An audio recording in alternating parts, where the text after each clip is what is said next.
Once upon a time, in a small house, deep in the woods, lived a lively family of animals. There was Miss Kitty and Mr. Pup, Brown Bunny, Little Chick, Fluffy Squirrel, Pokey Turtle, and Tweeterbird. Each had his little chest and his little bed and chair, and they took turns cooking on their little kitchen stove. Turn the page. They got along nicely when it came to sharing toys, being quiet at nap times, and keeping the house neat, but they could not agree on food. When Miss Kitty cooked, they had milk and catnip tea and little bits of liver on their plates. Pup didn't mind the liver, but the rest were unhappy. Turn the page. And they didn't like any better the juicy bones Pup served them in his turn. When Bunny fixed the meals, she arranged lettuce, leaves, and carrot nibbles with artistic taste. But only Tweeterbird would eat any of them, and when Tweeter served worms and crispy chewy seeds, only Little Chick would eat them. Turn the page. Little Chick liked bugs and beetles even better. Pokey Turtle would nibble at them, but what he really hungered for were tasty ants' eggs. Fluffy Squirrel wanted nuts and nuts and nuts. Without his sharp teeth and his firm paws, the others could not get a nibble from a nut. So they all went hungry when Fluffy got the meals. Finally, they all knew something must be done. They gathered around the fire one cool and cozy evening and talked things over. Turn the page. The home for me, said Mr. Pup wistfully, is a place where I can have lots of bones and meat every day. I want milk and liver instead of bugs and seeds, said Miss Kitty, daintily smoothing her skirt. That's the kind of home for me. Nuts for me, said Squirrel, and I'll get them myself. Ant eggs, yawned Turtle.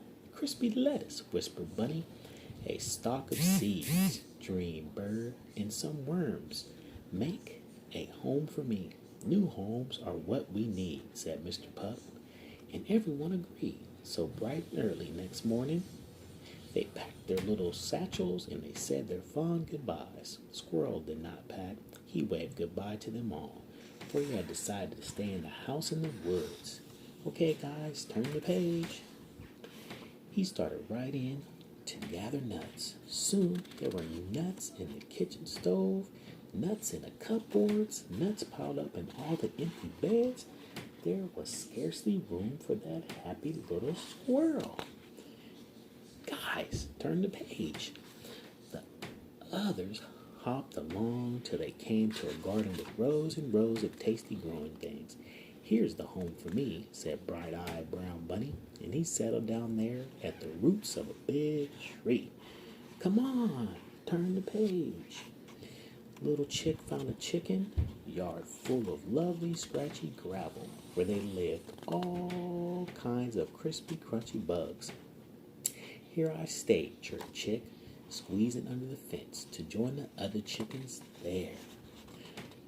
Come on, guys, turn the page.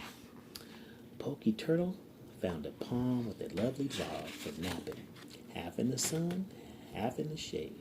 Close by the log was a busy, bustling anthill, full of the eggs Turtle loved.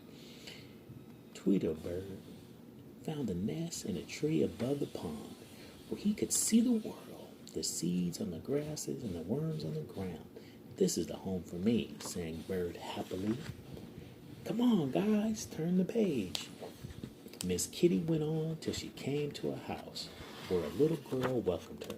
Here is a bowl of milk for you, Miss Kitty, said the little girl, and a ball of yarn to play with. So Miss Kitty settled down in her new home with a purr. Mr. Pup found the boy in the house next door.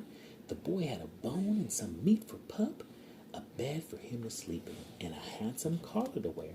Bow wow, barked Pup, this is the home for me. Come on, guys, turn the page. That night, each one said as he went to sleep, at last I found the best home of all, the very best home for me. The end.